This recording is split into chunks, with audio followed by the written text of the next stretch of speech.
ప్రజాబాట కార్యక్రమంలో భాగంగా పీర్జాదిగూడ విద్యుత్ కేంద్రం పరిధిలోని పలు ప్రాంతాలను టీజీఎస్పీడీసీఎల్ డైరెక్టర్ నరసింహులు పరిశీలించారు. పీర్జాదిగూడ మూసి పరివాహక ప్రాంతంలో నివసిస్తున్న ప్రజలకు విద్యుత్ అంతరాయం లేకుండా నిరంతరం నాణ్యమైన విద్యుత్ సరఫరా అందించే ప్రత్యేక చర్యలు చేపడుతున్నామని తెలిపారు. ప్రజాబాట్ కార్యక్రమం ద్వారా ప్రతి ప్రాంతంలో సమస్యలు తెలుసుకుని విద్యుత్ మౌలిక సదుపాయాలను మెరుగుపరుస్తున్నామన్నారు. రానున్న వేసవి కాలాన్ని దృష్టిలో పెట్టుకుని విద్యుత్ ఇబ్బందులు తలెత్తకుండా పటిష్టమైన ప్రణాళికలు రూపొందించినట్లు తెలిపారు. ప్రజల సమస్యలను ప్రత్యేకంగా పరిశీలించి వెంటనే పరిష్కార చర్యలు తీసుకున్నట్లు విద్యుత్ అధికారుల సేవలు అభినందనీయమని కాంగ్రెస్ నేత తొంగుతుర్తి రవి తెలిపారు.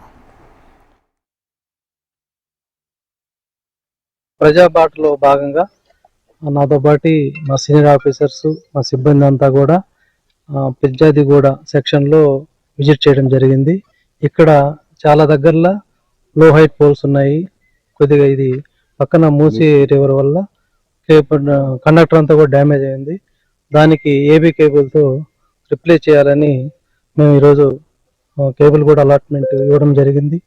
ఈరోజు రేపట్లో ఈ డ్యామేజ్ అయిన కండక్టర్ ప్లేస్లో ఏబీ కేబుల్ రిప్లేస్ చేస్తాము. ఇంకా ఈ ఏబీ స్విచ్లు అన్నీ కూడా బాగా ఈ కెమికల్ పొల్యూషన్తో బాగా డ్యామేజ్ అయినాయి. వీటన్నిటి కూడా ఒక 40-43 ఏబీ స్విచ్లు అన్నీ కూడాను డ్యామేజ్ అయిందని మేము గుర్తించి వాటన్నిటికీ కొత్త ఏబీ స్విచ్లు ఇప్పుడే మంజూరు చేశాము. ఇవన్నీ కూడా వారం 10 రోజుల్లో కంప్లీట్ చేసి ఈ ఏరియాని అన్ఇంటరప్టెడ్ పవర్ సప్లై కింద చూస్తాం.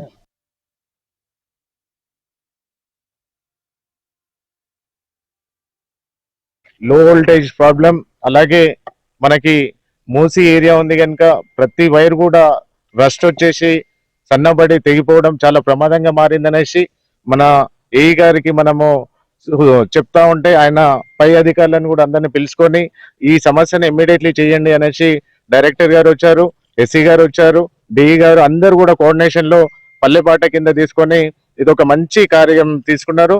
మాకి పీర్జాదిగూడలో లో వోల్టేజ్ ప్రాబ్లం లేకుండా చేస్తున్నారు. చాలా సంతోషం. ఇంకా రానున్న రోజుల్లో కూడా కేబుల్ వ్యవస్థను తీసుకొని వచ్చి అభివృద్ధికి మేము ముందుంటాం. అలాగే మన రేవంత్ రెడ్డి గారి సర్కార్లో నిన్ననే కోఆర్డినేషన్ మీటింగ్ జరిగిందంట.